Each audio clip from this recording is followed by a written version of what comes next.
So I've had a few questions on how to change the barrels on the rising block double rifles. So I thought I'd cover that and go over just a couple of features I've already gone over a little bit on the action, but I just wanted to show them again. First one being the safety. As you can see, instead of a slide, it's a lever that shifts side to side, and this safety is a lot more reliable in my opinion, because it rotates a block that's in between the sear and the rear of the trigger. When the trigger is pulled, there's a leg on the front of the trigger that holds the sear up, and as it tips forward, the sear wants to fall down and allows the striker to move forward.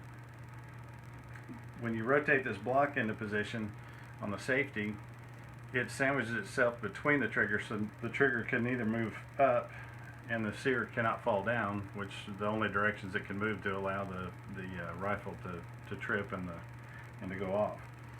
Also, the safety is still engaged all the way to about 75% of its travel, so it has to be all the way to the fire position in order for the gun to go off. So it, if the safety gets bumped a little bit or something like that, which happens, it's still on safe, and it can be double check. I've used these enough now to where it's very simple to operate, very quiet, very smooth. It's right there where your thumb is. So also, on all of the big bore rising blocks, you have an articulated front trigger, so whenever you pull the rear trigger and the recoil shoves your hand forward, the front trigger gives a little bit, which saves your finger. It can get quite uncomfortable after shooting a rifle that doesn't have this feature. So in order to change the barrels out, you open the action, and you see this cross pin that links the under lever to the barrel block. You simply take a little punch, push that pin out, and the barrels give a little wiggle, and they'll come off. And then we'll put the 500 nitro barrels on and slide them together and line the doll's head up, and just give them a little wiggle again. About right there.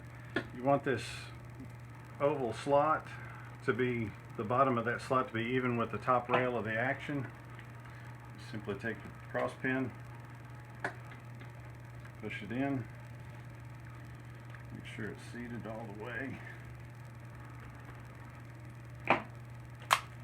and that's it. As you saw, the 4-inch stays attached through the whole process. It never has to come off.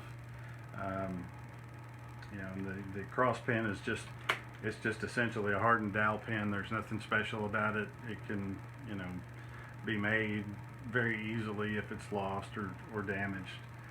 Also, as the rifle would wear, a larger pin can be installed very easily, and the rifle returns back to service with no issues. So, as you can also see, the rifle's not difficult to operate. Doesn't take a lot of force to open and close it. And anyway, there we go. Thank you.